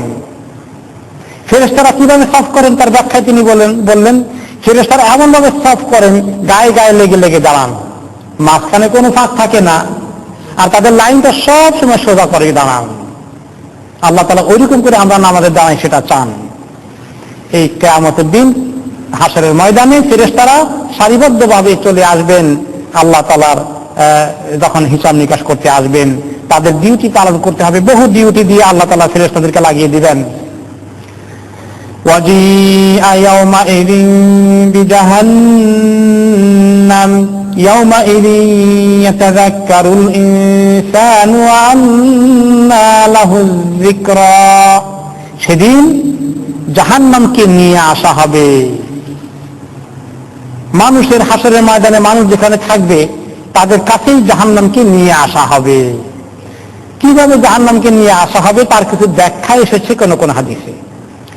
তুকাদু জাহান্নাম বিসাবঈন আলফ জামাম, জাহান্নামের ক্যারি করার জন্য, এটাকে হাঁকিয়ে নেওয়ার জন্য 70,000 কড়া আছে জাহান্নামকে ধরার জন্য। কুল্লু জামামিন বিয়াদি সাবঈন আলফ মালাক, এক একটা কড়াকে ধরে টানবেন 70,000 ফেরেশতা। 70কে 70 দিয়ে পূরণ করেন, কত হবে এবার? তারা নিয়ে আসবেন জাহান্নামকে, এনে জায়গা মতো বসিয়ে দেবেন। লাহা তাগাইয়ুদুন ওয়া জাফির, যখন মানুষের কাছে জাহান্নামকে নিয়ে আসা হবে, জাহান্নামের আগুনের তেজ হতে হতে আগুনের মধ্যে গোস্বা সৃষ্টি হয়ে যাবে। গোস্বার যন্ত্রণায় আগুন নিজেকে খেয়ে ফেলতে চাইবে। হাত্তা তুনসাব্বা আন ইয়াসারিল আরশ, আল্লাহ তাআলা আরশের বাম পাশে জাহান্নামকে রেখে দেওয়া হবে। সহিহ মুসলিমে হাদিসে এসেছে قال رسول الله صلى الله عليه وسلم يؤتى بجهنم يومئذ, সেদিন জাহান্নামকে নিয়ে আসা হবে লাহা 70,000 জামাম জাহান্নামে রয়েছে 70টি কড়া, বিশাল বিশাল কড়া, লোহার কড়া ধরার জন্য। মা কুল্লি জামামিন 70,000 মালাক, প্রত্যেকটি কড়াকে ধরবে 70,000 ফেরেশতা। ইয়াজরুনাহা, তারা টেনে নিয়ে আসবেন। যখন এই আয়াত নাজিল হয়েছে, ওয়াজিআ ইয়াউমাইযিন বিজাহান্নাম, এই আয়াত নাজিল হওয়ার পরে তাগায়্যারা লাউনু রাসূলিল্লাহি সাল্লাল্লাহু আলাইহি ওয়াসাল্লাম, ওনার চেহারার মধ্যে পরিবর্তন এসে গেল, চেহারার রং পরিবর্তন হয়ে গেল। উরিফা ফি ওয়াজহিহি, সাহাবারা দেখতে পেলেন ওনার চেহারার মধ্যে একটা পরিবর্তন এসে গিয়েছে। হাত্তা ইস্তাদ্দা আলা আসহাবিহি, ওনার চেহারার কষ্ট দেখে সাহাবাদের অন্তরে কষ্ট অনুভূত হতে লাগলো। সুম্মা ক্বালা আকরানি জিবরিল, তারপরে তিনি সাহাবাদেরকে শোনালেন, এক্ষুনি জিবরিল আলাইহিস সালাম এসে আমাকে কয়েকটা আয়াত শোনালেন। তার মধ্যে এই আয়াত আছে, কাল্লা ইযা দুক্কাতিল আরদু দাক্কান দাক্কা ওয়া জাআ রাব্বুকা ওয়াল মালাকু সাফফান সাফফা ওয়াজিআ ইয়াউমাইযিন বিজাহান্নাম। এই পরের আয়াতে সবগুলো নাজিল হয়ে গেল। এই এখনই আমার কাছে এই জিবরিল আলাইহিস সালাম এত সাংঘাতিক আয়াতগুলো নিয়ে এসেছেন। হে মানুষ, তোমরা কি চিন্তা করে দেখেছ কি কথা এই আয়াতের মধ্যে আছে, কি দৃশ্য তুলে ধরা হয়েছে? ক্বালা আলী রাদিয়াল্লাহু আনহু, কুনতু ইয়া রাসূলুল্লাহ কাইফা ইউজাউ বিহা, আমি বললাম ইয়া রাসূলুল্লাহ, জাহান্নামকে কেমনে আনা হবে? ক্বালা ইউতা বিহা তুকাদু বি70,000 জামাম, হ্যাঁ, এরকম 70,000 ফেরেশতা টেনে নিয়ে আসবেন। ইয়াকুদু বিকুল্লি জামামিন 70,000 মালাক, সে এক একটি কড়ায় 70,000 ফেরেশতা থাকবে। ফাতাশহুদু শারদাতান লা তুরিকাত লা উহরিকাত আহলু জামঈ সুম্মা তুরাদু লি জাহান্নাম। সেই জাহান্নামে কে যদি অ্যালাউ করা হয়, তাহলে সমস্ত মানুষ হাসরের ময়দানে সবাইকে খেয়ে ফেলার মতো, তার ভিতরে ঢুকানোর মতো, তার ভিতরে জ্বালিয়ে শেষ করে দেওয়ার মতো পাওয়ার জাহান্নামে রয়েছে। আমি দেখে যখন আমার কাছে এই জাহান্নামের সিন দেখে যখন আমি ভয় পেয়ে যাব, আমি নিজেই আতঙ্কিত হয়ে যাব, আমার ভিতরে ভয় সৃষ্টি হয়ে যাবে। সুম্মা তা'রিদুল জাহান্নাম ফাতাকুল মা লি ওয়ালাকা ইয়া মুহাম্মদ, আমার অবস্থা দেখে হাসরের ময়দানে জাহান্নাম আমাকে লক্ষ্য করে বলবে, হে নবী মুহাম্মদ, আপনি জাহান্নাম আমাকে দেখে আপনি ভয় পাচ্ছেন কেন? আপনি ভয় পাওয়ার তো কারণ নেই। ইন্নাল্লাহা কাদ হাররামা লাহমাকা আলাইয়া, আপনার গোশতকে তো আল্লাহ তাআলা আমার প্রতি হারাম করে দিয়েছেন, আপনার কোনো ভয় নেই।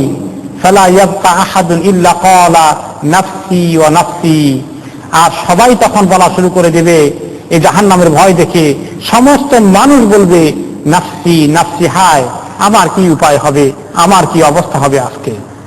ইল্লা মুহাম্মাদুন সাল্লাল্লাহু আলাইহি ওয়াসাল্লাম, একমাত্র নবী মুহাম্মদ সাল্লাল্লাহু আলাইহি ওয়াসাল্লামের গলায় মুখে আওয়াজের স্লোগান থাকবে নাফসি নাফসি, না, জাহান্নাম তাকে সান্ত্বনা দিবেন। তখন ওনার মুখে স্লোগান থাকবে তখন রব্বি উম্মতি রব্বি উম্মতি, হে রব আমার উম্মতের কি অবস্থা হবে? এই উম্মত জাহান্নামে চলে গেলে, ফেলে দেওয়া হলে তারা কিভাবে সহ্য করবে? এই স্লোগান ওনার দিলে আসবে। নিজের থেকে তো তিনি নিরাপত্তা পেয়ে গেলেন, কিন্তু উম্মত তো নিরাপত্তা পেল না। এখন সেই দিনের কথা মনে করো হে মানুষ। আজকে ধন সম্পদের মোহ তোমাকে হালালের গণ্ডি পেরিয়ে হারামের দিকে নিয়ে যাচ্ছে। এতিম মিসকিনকে খেতে দাও না, বরঞ্চ তাদের মিরাজকে দখল করে ফেলো। এতিমের সম্পত্তি দখল করে বাড়ি বানিয়ে ফেলে এতিমকে পথের মধ্যে বসিয়ে দিয়েছ, বাড়ি থেকে উৎখাত করে দিয়েছ। আমার জানা মতে আমার এলাকায় কিছু লোককে আমি করতে দেখেছি, এতিমকে বাড়ি ছাড়া করে দিয়েছে, সম্পত্তি হারিয়ে বিধবা পাগল হয়ে গেছে। এতিম রাস্তা রাস্তা ঘুরেছে, আমি নিজের চোখে তার ঘটনা জানি। এত ডাকাত হয়ে যায় মানুষ এই সম্পত্তির লোভে। আর তার সামনে এই সম্পত্তি, হারাম সম্পত্তি খাওয়া মানে কি আগুন খাওয়া? জাহান্নামের আগুন পেটের ভিতরে ঢুকায়। ইয়াকুলুনা ফি বুতুনিহিম নারা, এই আগুন ঢুকায় মানুষ হারাম সম্পত্তি নিয়ে পেটের ভিতরে। কেমনে, কি দুঃসাহস মানুষে আরেকজনের সম্পত্তি গ্রাস করার, কি নেশা মানুষের মধ্যে। ইয়াউমাইযিন ইয়াতাযাক্কারুল ইনসান, সেদিন জাহান্নামকে দেখে সমস্ত ইনসান শিক্ষা গ্রহণ করতে চাইবে। আর ইয়াস্তাইযু ওয়া ইয়াতুব, তখন শিক্ষা গ্রহণ করবে আর তওবা করতে চাইবে। জাহান্নামকে দেখার পরে হাসরের ময়দানে তওবা করার আর সুযোগ আছে? আর সুযোগ নেই। কাফের এবং যে মুমিন মুসলমান দুনিয়াদার হারাম হালালের বিচার করেনি, জাহান্নামের ভয় করেনি, চোখের পানি ফেলেনি, তারা তখন তওবা করতে চাইবে, ঈমান আনতে চাইবে। তখন কি ঈমান আনতে দেবেন আল্লাহ তাআলা? ওয়া আন্না লাহু যিকরা, সেদিন কোথায় তার শিক্ষা গ্রহণ করা, তওবা করা, ঈমান আনা, এগুলো তাকে সুযোগ দেবে কে? এই সুযোগ তো শেষ হয়ে গেছে, আর কোন সুযোগ আসবে না। যখন সে দেখবে হায় রে, তওবা করার জন্য চিৎকার করলেও আর কোনো উপায় নেই, দুঃখে কষ্টে তার আর্তনাদ করে মুখ থেকে বেরিয়ে আসবে, ইয়াকুলু ইয়া লাইতানি কদ্দামতু লিহায়াতি, আফসোস করে বলবে, হায় আফসোস আমার, আমি যদি আমার এই জীবনের জন্য আখিরাতের জন্য কিছু পেশ করতাম, কিছু জোগাড় করতাম, কিছু মাল মশলা নিয়ে আসতাম, কিছু আমল করে আসতাম, তাহলে আমার কত আজকে খুশকিসমত হয়ে যেত। এমন হায়াত, এমন আখিরাতে আসলাম যেখানে কোনো মৌত নেই, যেখানে আমাকে জাহান্নামে জ্বলতে হবে কতদিন, এই জীবনের মধ্যে কোনো মৌত নেই, এই অবস্থা কি হবে? এর জন্য কেন আমি তৈরি করে আসলাম না? আফসোস করতে করতে তার সেদিন কলিজা শুকিয়ে যাবে, কিন্তু আফসোসের কোনো এর মোকাবেলায় কিছুই পাবে না। আজকে এখন আফসোস করলে, এখনো যদি আমি 10 বছর আগে গুনাহ করেছি, আল্লাহ মাফ করুন, 30 বছর আগে গুনাহ করেছি, এখন আফসোস করলে, এখন আল্লাহ তাআলার কাছে মাফ চাইলে সুযোগ আছে না নাই? এখনো আছে, যতক্ষণ হায়াত আছে। নাক থেকে শেষ নিঃশ্বাস বের হয়নি, গলার মধ্যে গড়া শুরু হয়ে যায়নি, এখনো সুযোগ আছে, এখনো সুযোগ আছে। এই সুযোগকে আমরা কাজে লাগাই। فَيَوْمَئِذٍ لَا يُعَذِّبُ عَذَابَهُ أَحَدٌ وَلَا يُوثِقُ وَثَاقَهُ أَحَدٌ, সেদিন একজনের আযাব, সেদিনকার আযাব যেটা হবে, আল্লাহর আযাব দেওয়ার মতো আযাব পৃথিবীতে কেউ দিতে পারবে না। পৃথিবীতে অনেক জালিম শাসক মানুষকে আযাব দেয়, জালিমরা মানুষকে, ক্রিমিনালরা মানুষকে আযাব দেয়, কষ্ট দেয়, অত্যাচার করে, নির্যাতন করে, কিন্তু সেই নির্যাতন যতই হোক আখিরাতে আযাবের তুলনায় কি তা কিছু হতে পারে? কোনো কাছাকাছি হতে পারে? আল্লাহ তাআলা জাহান্নামের যে আযাব হবে সেরকম আযাব কেউ দিতে পারবে না। ওয়ালা ইউসিকু ওয়াসাকাহু আহাদ, আর আল্লাহ তাআলা যে পাকড়াও করবেন, আল্লাহ তাআলা যে ধরবেন, সেই ধরার মতো আর কেউ ধরতে পারবে না। আল্লাহ তাআলা যে কাফেরকে ধরবেন, ইন্না বাতশা রাব্বিকা লাশাদীদ, আল্লাহ যে পাকড়াও হবে সেটা যে অনেক বেশি হবে, অনেক শক্ত হবে, সেটার মতো কেউ ধরতে পারবে না। আইলা লাইসা আহাদুন আশাদ্দু কবদান ওয়া ওয়াসকান মিনাজ জাবানিয়া লিমান কাফারা বিরাব্বিহি আযজা ওয়া জাল, এই কঠিন শাস্তি আল্লাহ তাআলা দেবেন যারা কাফের, যারা গুনাহগার হয়ে আল্লাহ তাআলার কাছে যাবে। আর তার মোকাবিলায় যারা ঈমানদার হয়ে আমলে সালেহ করে, তওবা করে, ইস্তেগফার করে আল্লাহ তাআলার কাছে নিজের আখিরাতের জন্য যথেষ্ট সম্বল তৈরি করে যাবে, তাদেরকে আল্লাহ তাআলা পাশাপাশি সুসংবাদ দিচ্ছেন। ইয়া আইয়াতুহান নাফসুল মুতমাইন্নাহ ইরজিই ইলা রাব্বিকি রাদিয়াতাম মারদিয়াহ, হে ইতমিনান অর্জনকারী নফস, আল্লাহর প্রতি ঈমান এনে আল্লাহর পথে আমল করে ইতমিনান অর্জনকারী নফস, তুমি তোমার মৌতের সময় তোমার কোনো চিন্তা নাই, তুমি তোমার রবের কাছে আসছো, তুমি তোমার রবের কাছে আসছো এমন অবস্থায় যে তুমি পাবে তোমার নিজেকে সন্তুষ্ট, আর তোমার আল্লাহ তোমার প্রতি সন্তুষ্ট। তুমি আল্লাহর কাছে পুরস্কার পেয়ে সন্তুষ্ট হয়ে যাবে, আল্লাহ তাআলা তোমাকে সন্তুষ্ট করে দেবেন। কাজে তোমার কোনো চিন্তা নাই, তুমি নিশ্চিন্তভাবে মৃত্যুবরণ করতে পারো, মৃত্যুকে আলিঙ্গন করে ফেলো, তোমার কোনো চিন্তার কারণ নাই। নফস মুতমাইন্না, আপনারা নফসকে 3 ভাবে পেয়েছেন কোরআনে কারীমে। এক জায়গায় আছে নফস মুতমাইন্না, আরেক জায়গায় আছে আর নফসুল লাওয়ামা, আরেক জায়গায় আছে আর নফসুল আম্মারাতু বিসু। এই 3টা স্টেজ নফসের এসেছে কোরআনে পাকের মধ্যে, ঠিক কিনা? আর নাফসুল আম্মারাতু বিসু, এটার অর্থ কি? ওই নাফসের ওই অসৎ দিকটা যেটা মানুষকে আম্মারা, আমর থেকে, আমর অর্থ কমান্ড করা, আমর অর্থ হুকুম দেওয়া, খারাপ কাজে হুকুম দেয় খালি মানুষকে, খারাপ কাজে প্ররোচনা দেয়, খারাপ কাজের মজা লাগিয়ে দেয়। নাফসের মধ্যে অনেক খারাপ কাজের টেন্ডেন্সি আসে, এটা ন্যাচারালি আল্লাহ তাআলা দিয়ে দিয়েছেন। ওয়ানাফসিন ওয়া মা সাওয়াহা ফাআলহামাহা ফুজুরাহা ওয়া তাকওয়াহা। নাফসের মধ্যে ফুজুর, গুনাহের টেন্ডেন্সি রয়েছে, নেচার রয়েছে, প্রবৃত্তির আচরণ রয়েছে সেটা। আর নাফসের মধ্যে তাকওয়ার আচরণও আছে, দুটো পাশাপাশি আছে। এই আম্মারা বিসু মানুষকে গুনার জন্য শুধু খালি বলে, খালি গুনার দিকে নিয়ে যায়। আর নফস মুতমাইন্না হলো মানুষকে আমল করতে করতে আল্লাহ তাআলার প্রতি, দ্বীনের প্রতি, শরীয়তের প্রতি তার ইতমিনান, তার শুধু মজা লাগে দ্বীনি আমল করতে, গুনার দিকে তার আকর্ষণ নয়। তার আকর্ষণ হলো আল্লাহ তাআলার ফরমাবরদারি করতে, এটার মধ্যে তার আনন্দ, মজা। কিরকম মজা? ইমাম ইবনে তাইমিয়া রাহমাতুল্লাহ আলাইহি বলেন যে আল্লাহ তাআলার সঙ্গে সম্পর্ক, এর মধ্যে এত মজা।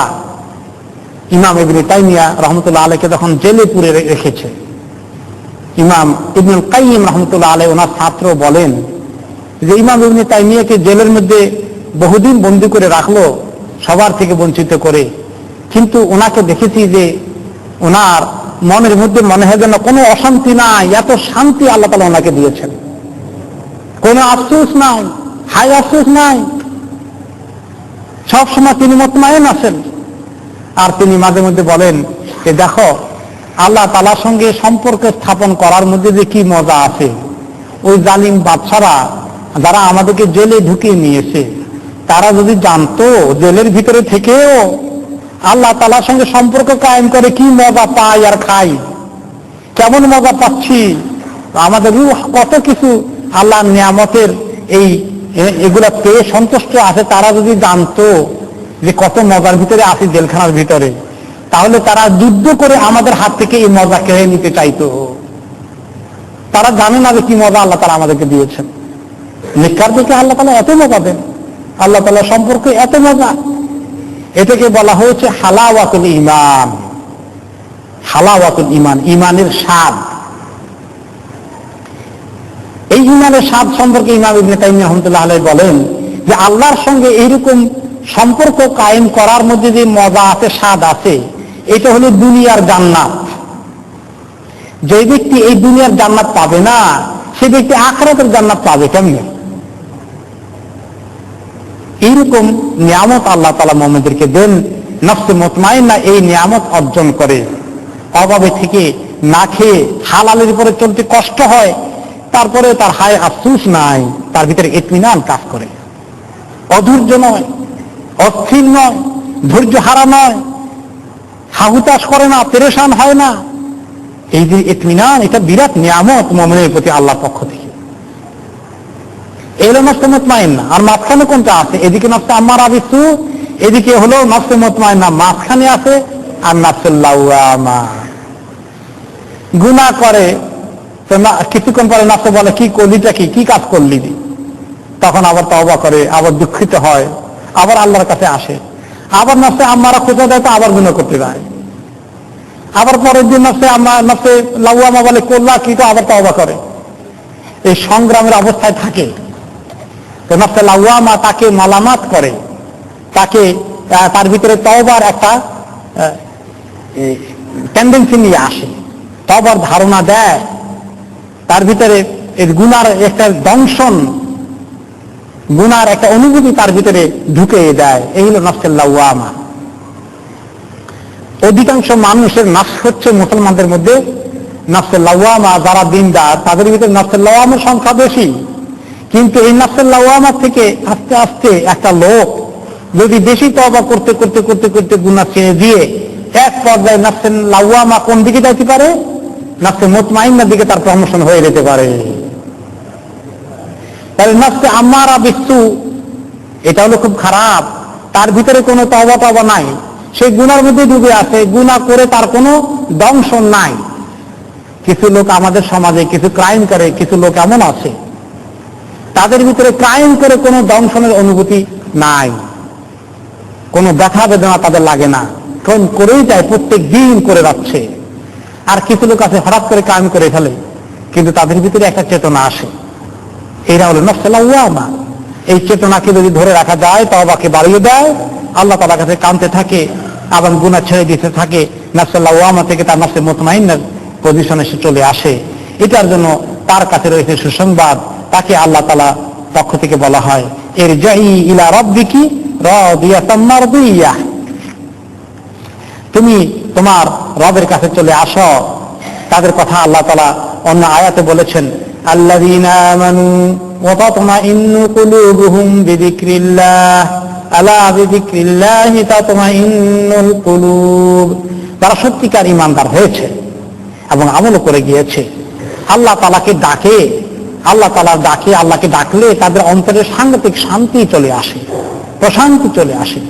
আল্লাহকে ডাকার মধ্যেই তো মজা এবং শান্তি। এরপরে এই নফসে মুতমাইন্নার মৃত্যুর সময় তাদের কাছে ফেরেশতারা চলে আসে, ইন্নাল্লাযীনা ক্বালু রাব্বুনাল্লাহু সুম্মা ইসতাকামু, যারা আল্লাহকে রব হিসাবে স্বীকার করে নিয়েছে, ঘোষণা দিয়েছে এবং এই কথার দাবি পূরণ করার জন্য ইস্তেকামত নিয়ে টিকে থেকেছে, শরীয়তের উপরে দাঁড়িয়ে থেকেছে শক্ত হয়ে, সহজে কষ্ট হলে শরীয়তকে ছেড়ে যায়নি, হারাম হালাল সব কিছুকে বেছে বেছে জীবনকে তাকওয়ার উপরে কষ্ট করে করে পার করে দিয়েছে। কষ্ট হয়, লোকেরা কষ্ট হলে খালি বলে যে কষ্ট হয়, কিছু ছাড় পাওয়া যায় কিনা, আমাদের মর্গেজে বাড়ে কিনা, হালাল আছে কিনা, খালি জিজ্ঞাসা করে। এই চাকরিটার মধ্যে মদ বিক্রি করা, চাকরি করা হালাল আছে কিনা, খালি মাসালা জিজ্ঞাসা করে, অসুবিধা নাই করেন, খালি এটা শুনতে চায়। কষ্ট হলেও আমি এদিকে যাব না, এটা না হলো ইস্তেকামত।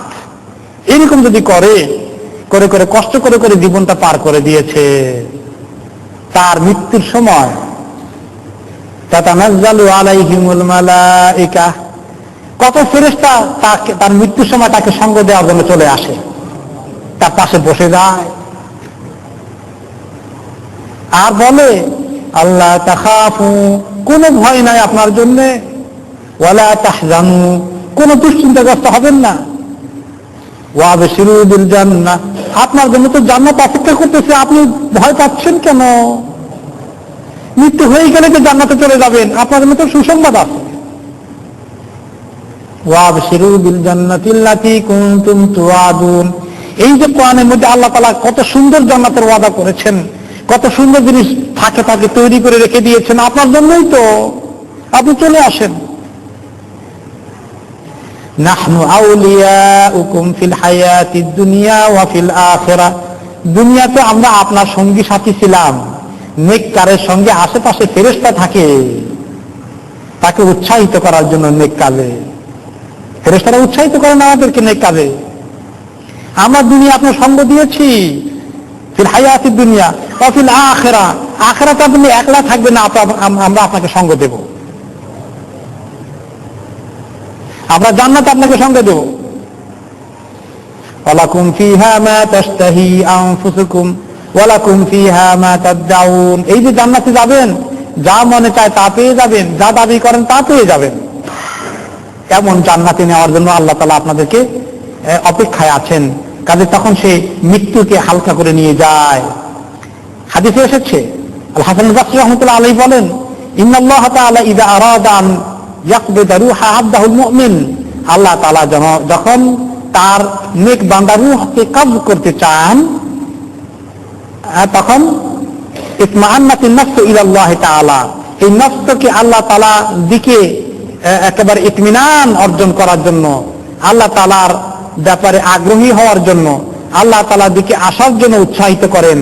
ওয়াতমাআন্নাল্লাহু ইলাইহা, আল্লাহ তাআলা তাদেরকে নেওয়ার ক্ষেত্রে আল্লাহর ইতমিনান হয়, নফস আল্লাহ তাআলা যাওয়ার, আল্লাহ দিকে যাওয়ার পথে নফসের মধ্যে ইতমিনান চলে আসে। আমর ইবনে আস রাদিয়াল্লাহু তাআলা আনহু একটা হাদিস বয়ান করেন, ইযা তুফিয়াল মুমিন আরসালাল্লাহু ইলাইহি মালাকাইন, এরকম মুমিন বান্দার মৃত্যু হয়ে গেলে আল্লাহ তাআলা তার কাছে দুজন ফেরেশতা পাঠিয়ে দেন। ওয়া আরসালা মাহুমা তুহফাতাম মিনাল জান্নাহ, জান্নাত থেকে তোহফা পাঠিয়ে দেন তার কাছে। ফায়াকুলানি লাহা, মৃত্যুর সময় তাকে তারা বলেন, উখরুজি আইয়াতুহান নাফসুল মুতমাইন্না রাদিয়াতাম মারদিয়া, হে আল্লাহর প্রতি ঈমান আনয়নকারী, ইতমিনান অর্জনকারী নফস, আল্লাহর কাছে চলে আসেন, আপনি খুশি, আপনার প্রতি খুশি হয়ে যাওয়া হবে। উখরুজি ইলা রাউহিন ওয়া রাইহান, সুগন্ধ জান্নাতের নিয়ামতের দিকে চলে আসেন। রব্বিন রাদিন গায়রে গাদবান, এমন রব আপনি পাবেন যে রব আপনার উপরে খুশি হয়ে আছেন, আপনার প্রতি মোটেই গোস্বা নন। ফাখারাজা কাআতিয়াবি রিহিল মিস্ক, আর তখন নফস বেরিয়ে আসবে তার শরীর থেকে, আর এমন সুগন্ধ ছড়িয়ে পড়বে আশেপাশে। ওয়া ওয়াজাদা আহাদুন মিন আনফিহি আলা বাহরিল আরদ, জমিনের মধ্যে এত সুন্দর সুগন্ধ আর কোথায় পাওয়া যাবে না। সাঈদ ইবনে যায়েদ রাহমাতুল্লাহ আলাইহি বলেন, ক্বারা রাজুলুন ইনদা নবী সাল্লাল্লাহু আলাইহি ওয়াসাল্লাম ইয়া আইয়াতুহান নাফসুল মুতমাইন্নাহ, এই আয়াত একজন তেলাওয়াত করলেন। নবী করিম সাল্লাল্লাহু আলাইহি ওয়াসাল্লাম সামনে এক সাহাবী তেলাওয়াত করছিলেন। তেলাওয়াত শুনে আবু বকর রাদিয়াল্লাহু আনহু বললেন, ইয়া রাসূলুল্লাহ মা আহসান হাযা ইয়া রাসূলুল্লাহ, এত সুন্দর কথা এই আয়াতের মধ্যে আছে আল্লাহর নবী, আল্লাহ তাআলা কি সুন্দর সুসংবাদ দিয়েছেন, ইতমিনানের খবর দিয়েছেন মুমিনদের জন্য, আহা কি সুন্দর সুসংবাদ এখানে আছে। فقال النبي صلى الله عليه وسلم ان الملائكه سيقولوها لك يا ابا بكر, হে আবু বকর, আপনার ইন্তিকালের সময় ফেরেশতারা আপনার কাছে এই সুসংবাদ নিয়ে আসবেন, আপনি রিসিভ করবেন।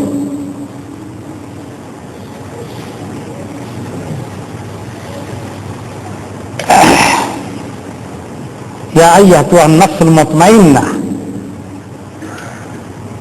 এই ডাক দিয়ে তারপরে আল্লাহ তাআলা তাকে আরো বলবেন, ফাদখুলি ফি ইবাদি, হে বান্দা তুমি আমার খাঁটি বান্দাদের অন্তর্ভুক্ত হয়ে যাও, তাদের ওখানে তোমার নাম লিখিয়ে দেবো আমি। আর সেটা হচ্ছে ইল্লিয়িনের মধ্যে ফেরেশতারা তার নাম লিখে দিবেন, নাম লিস্ট করে ফেলবেন। আর কিয়ামতের দিনও তাকে বলা হবে, হে মুমিন বান্দারা তোমরা সব এক জায়গায় হয়ে যাও, আর কাফেরেরা তোমরা আলাদা হয়ে যাও। তখন আত্মীয় স্বজন কিছু মুমিন মুসলমান ছিল, কিন্তু তারা গুনাহগার মুনাফিক পর্যায়ের লোক, তারাও মুহাম্মদের সঙ্গে এক দলে ঢোকার চেষ্টা করবে, যে এদের সঙ্গে ঢুকে পার হয়ে যায়, দলে দলে থাকি তাদের সঙ্গে। তখন আল্লাহ তাআলা তাদেরকে লক্ষ্য করে কি বলবেন, ওয়ামতাজুল ইয়াওমা আইয়ুহাল মুজরিমুন, এই ক্রিমিনাল গুলো, গুনাহগার গুলো, কাফের গুলো ওখানে ঢুকছে কোন মুমিনের দলে, আলাদা হয়ে যাও, সব অপরাধীর দল এদিকে দাও। আলাম আহাদ ইলাইকুম ইয়া বানি আদম আল্লাহ তা'বুদুশ শাইতান ইন্নাহু লাকুম আদুউম মুবিন, হে বনি আদম আমি তোমাদেরকে বলি নাই যে শয়তানের ইবাদত করবা না। শয়তানের ইবাদত কেমনে হয়? শয়তানের কথা শুনলে তার ইবাদত হয়ে যায়, সে তোমাদের দুশমন, প্রকাশ্য দুশমন, তোমরা তার কথা শুনেছিলে, আজকে আলাদা হয়ে যাও, আর মুমিনরা আলাদা হয়ে যাও। তো আল্লাহ তাআলা মুমিনদেরকে বলবেন যে ফাদখুলি ফি ইবাদি, তোমরা আমার আপন বান্দাদের অন্তর্ভুক্ত হয়ে যাও, আর বাকিরা অন্যদিকে চলে যাও।